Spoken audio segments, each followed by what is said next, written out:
നമസ്തേ. നിങ്ങളുടെ ജീവിതത്തിൽ പലവിധ തടസ്സങ്ങളും ദുഃഖങ്ങളും ദുരിതങ്ങളും ഒക്കെ വന്നു ഭവിക്കാറുണ്ട്. ഈ ക്ലേശാദി ദുഃഖാദി ദുരിതബാധകൾ നിങ്ങളിൽ എങ്ങനെ പ്രവേശിക്കുന്നു എന്ന് നമുക്ക് ഈ വീഡിയോയിലൂടെ മനസ്സിലാക്കാം. പലയിടത്തു നിന്നും കൈമാറി വരുന്ന നാണയങ്ങളിൽ പല ദുഃഖങ്ങളും ദുരിതങ്ങളും ഒഴിഞ്ഞതോ അല്ലെങ്കിൽ ആവാഹിച്ചു വരുന്നതോ ആവാം. ഇത് നാം അറിയാറില്ല. ഒരുപക്ഷെ നിങ്ങൾ കടയിൽ പോയി ഒരു സാധനം മേടിച്ച ശേഷം ബാലൻസ് തരുന്ന പണം ചില്ലറ പൈസയായിരിക്കാം.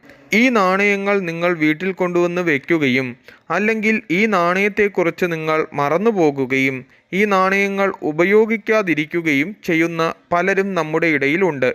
നിങ്ങളുടെ സമയം മോശമാകുന്ന സമയത്ത് ഇതിൽ അദൃശ്യമായിരിക്കുന്ന ബാധാശക്തികൾ നിങ്ങളെ ചുറ്റിപ്പറ്റി നടക്കുകയും ഇവ നിങ്ങളിൽ പ്രവേശിക്കുന്നതോടുകൂടി പലവിധ ക്ലേശാദി ദുഃഖാദി ദുരിതങ്ങളും ധനനഷ്ടവുമൊക്കെ ഉണ്ടാകുവാൻ വളരെ സാധ്യത കൂടുതലാണ്.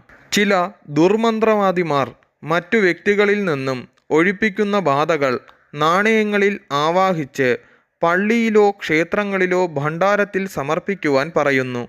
ഇവ ഭണ്ഡാരത്തിൽ എത്തുകയും ക്ഷേത്രത്തിൻ്റെയോ പള്ളിയുടെയോ ഭണ്ഡാരം തുറക്കുമ്പോൾ ഇവ മറ്റ് വ്യാപാര സ്ഥലങ്ങളിലേക്ക് എത്തുകയും അങ്ങനെ കൈമാറി വരുന്ന ഈ നാണയങ്ങൾ നിങ്ങളിൽ പ്രവേശിക്കുകയും അതുമൂലം നിങ്ങൾക്ക് രോഗാദി ദുഃഖാദി ദുരിതങ്ങളും ദേഹത്തിന് ചുട്ടുപൊള്ളുന്ന വേദനയും വീട്ടിൽ പല വിധേനയുള്ള ക്ലേശങ്ങൾ ഉണ്ടാകുകയും ഭാര്യാഭർത്താക്കന്മാരുടെ കലഹവും ഫലമാകുന്നു. ഇത്തരം നാണയങ്ങളിൽ അടങ്ങിയിരിക്കുന്ന ബാധാദുരിതങ്ങൾ നമുക്ക് മനസ്സിലാക്കുവാൻ വളരെ പ്രയാസമാണ്.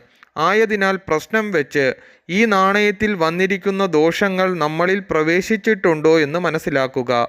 നിങ്ങളുടെ കൈവശം ഇതുപോലുള്ള നാണയങ്ങൾ ഉണ്ടെങ്കിൽ അവ ഒഴിവാക്കുവാൻ ശ്രമിക്കുക.